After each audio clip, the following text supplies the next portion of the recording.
Sir, ನಮ್ಮ ಕೋಲಾರ ಜಿಲ್ಲೆ ಮಾಲೂರು ತಾಲೂಕು ಬಾವನಹಳ್ಳಿ ಗ್ರಾಮ. ಇವರೆಲ್ಲ ಏನೋ ತೋಟಿ ನೌಕರಿ ಶಾಕ್ರಿ ಮಾಡ್ತಾ ಇದ್ದಂಥ ವಂಶಸ್ಥರು, ಅವ್ರ ಮಕ್ಕಳಿವರು. ಈ ಜಾಗ ಬಂದು ಸರ್ವೆ ನಂಬರ್ ಫಸ್ಟ್ ಸ್ಟಾರ್ಟಿಂಗಲ್ಲಿ ಸರ್ವೆ ನಂಬರ್ 119, ಅದಾದಮೇಲೆ ಹೊಸ ನಂಬರ್ ಬಂದು 257 ಆಗುತ್ತೆ. ಇದು ಬಾವನಹಳ್ಳಿ ಸರ್ವೆ ನಂಬರು. ಈ ಜಾಗ ಏನು ಮಾಡ್ತಾರೆ, ತೋಟಿ ನೌಕರಿ ಯಾರು ಮಾಡ್ತಾ ಇರ್ತಾರೋ ಅವರವರ ವಂಶಸ್ಥರಿಗೆ ಈ ಜಾಗನ ಖಾತೆ ಮಾಡೋಂಥದ್ದು, ಈ ಜಾಗನ ಸರ್ಕಾರದವ್ರು ಬಿಟ್ಕೊಡೋಂಥ ಕೆಲಸ ಮಾಡ್ತಾರೆ. ಇದು ಮೈನು ಬುರಿ ಮುನಿಯಪ್ಪ ಅನ್ನೋರು. ಇವರು ಇಲ್ಲಿರೋ ನಿಂತ್ಕೊಂಡಿರೋಂಥವರೆಲ್ಲ ಬುರಿ ಮುನಿಯಪ್ಪ ಮತ್ತು ಫ್ಯಾಮಿಲಿ ಕುಟುಂಬಸ್ಥರು. ಇನ್ನೇನು ಇಲ್ಲಿ ಮುಂದೆ ನಿಂತ್ಕೊಂಡಿರೋಂಥ ಹೆಣ್ಮಕ್ಳೆಲ್ಲ ಇದನ್ನ ಮೈನು ಮನೇಲಿ ಯಾರಾದರೂ ಒಬ್ರಿಗೆ ಖಾತೆ ಮಾಡ್ಕೊಡೋಂಥ ಕೆಲಸ ಮಾಡ್ತಾರೆ. ಅಂದರೆ ಎಲ್ಲ ಅವ್ರ ಮಕ್ಳಿಗೆಲ್ಲರಿಗೂ ಖಾತೆ ಆಗೋಂಥ ಅಂದರೆ ಈ ಜಮೀನು ಸೇರಿರೋಂಥ ಜಮೀನು. ಪಿಳ್ಳಪ್ಪ, ಮುಳಾಗ್ಲಪ್ಪ, ಮುನಿವೆಂಕಟಪ್ಪ ಮತ್ತು ದನಗಳಪ್ಪ, ಇವ್ರು 4 ಜನಕ್ಕೂ ಖಾತೆ ಆಗೋ. ಆ ಟೈಮಲ್ಲಿ ಏನು ಮಾಡ್ತಾರೆ, ಒಬ್ಬರಿಗೆ ಯಾರಿಗೆ ದನಗಳಪ್ಪ ಅನ್ನೋರ್ಗೆ ಒಬ್ಬರು ಖಾತೆ ಮಾಡ್ತಾರೆ. ಆ ಖಾತೆ ಮಾಡಿರೋಂಥ ಜಮೀನು 4 ಜನನೂ ಹಂಚ್ಕೊಬೇಕು ಅಂತೇಳ್ಬಿಟ್ಟು ಆ ಕಾಲದಲ್ಲೇ ಆದೇಶ ಆಗಿರುತ್ತೆ. ಆದರೆ ಈ ದನಗಳಪ್ಪ ಅನ್ನೋ ವ್ಯಕ್ತಿ ಏನು ಮಾಡ್ತಾನೆ, ಇವ್ರ ವಂಶಸ್ಥರಿಗೆ ಯಾರಿಗೂ ಖಾತೆ ಮಾಡಿಕೊಡ್ತೀರಾ ಈ ಜಮೀನನ್ನು ಇವಾಗ ತಗೊಂಡಿರೋ ನಾರಾಯಣಪ್ಪ ಅನ್ನೋರು ಮಾರ್ತಾನೆ.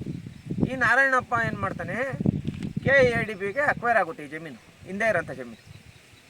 KADBಗೆ ಅಕ್ವೈರ್ ಆದಾಗ ಆ ದುಡ್ಡು ರಿಲೀಸ್ ಆಗಬೇಕು, ಮತ್ತು ಗಿಡಗಳದ್ದು ದುಡ್ಡು ಅದೆಲ್ಲ ಏನು ರಿಲೀಸ್ ಆಗಬೇಕು ಅಂತೇಳ್ಬಿಟ್ಟು ಇವ್ರೇನು ಮಾಡ್ತಾರೆ, ಕೋರ್ಟಲ್ಲಿ ಒಂದು ಪಿಟಿಷನ್ ಹಾಕ್ತಾರೆ. ಈಗ ಸದ್ಯಕ್ಕೆ ಈ ಜಮೀನು ಕೋರ್ಟಲ್ಲಿ ಸ್ಟೇ ಕೂಡ ಕೊಟ್ಟಿದ್ದಾರೆ. ನಾನು ಹೇಳೋವಂಥದ್ದು ಏನಂದರೆ, ದನಗಳಪ್ಪ ಇಲ್ಲಿ ಪ್ಯೂರ್ಲಿ ಇವರು ವಂಶಸ್ಥರಿಗೆಲ್ಲ ಮೋಸ ಮಾಡಿದ್ದಾರೆ. ಪಾಪ ಬರೀ ಹೆಣ್ಮಕ್ಳೇ ಇರೋದು, ತುಂಬ ಕಷ್ಟ ಕಾಲದಲ್ಲಿ ಇದ್ದಾರೆ ಇವರು. ಇವ್ರಿಗೆ ಅನ್ಯಾಯ ಆಗೋವಂಥ ಕೆಲಸ ಮಾಡಿದ್ದಾರೆ. ಮತ್ತು ಕಾನೂನಲ್ಲಿ ಕೂಡ ಇವ್ರಿಗೆ ಸ್ಟೇ ಕೊಡೋವಂಥ ಕೆಲಸ ಆಗಿದೆ. ಯಾವುದೇ ಕಾರಣಕ್ಕೂ ಈ ಮರಗಳ ದುಡ್ಡು ರಿಲೀಸ್ ಆಗಬಾರ್ದು. ಯಾರಿಗೆ, ಈ ನಾರಾಯಣಪ್ಪ ಅನ್ನೋರು. ಜೊತೆಗೆ ಈ ಜಮೀನೇನಿದೆ ಅಕ್ವೈರ್ ಮಾಡ್ಕೊಂಡಿರೋಂಥ ಅವರು, ಏನು KADB ಅಕ್ವೈರ್ ಮಾಡ್ಕೊಂಡಿರೋಂಥವ್ರು ಮೇಯ್ನ್ ಮೂಲ ವಾರಸ್ದಾರರು ಯಾರು, ಮತ್ತು ಇವ್ರ ಪರವಾಗಿ ನಿಂತ್ಕೊಂಡು ಈ ಜಾಗ ಇವ್ರು ಖಾತೆ ಮಾಡಿಕೊಡೋಂಥ ಕೆಲಸ ಕೂಡ ನಮ್ಮ ಸಂಘಟನೆಯಿಂದ ನಾವು ಮಾಡೇ ಮಾಡ್ತೀವಿ. ಯಾವುದೇ ಕಾರಣಕ್ಕೂ ಇವ್ರನ್ನ ಬಿಡಲ್ಲ. ಆದರೆ ಈಗ ಈ ಮರಗಳದ್ದು ದುಡ್ಡು ಸುಮಾರು ಎಷ್ಟೋ ಕೋಟಿ ರಿಲೀಸ್ ಆಗ್ತಾಯಿದೆ.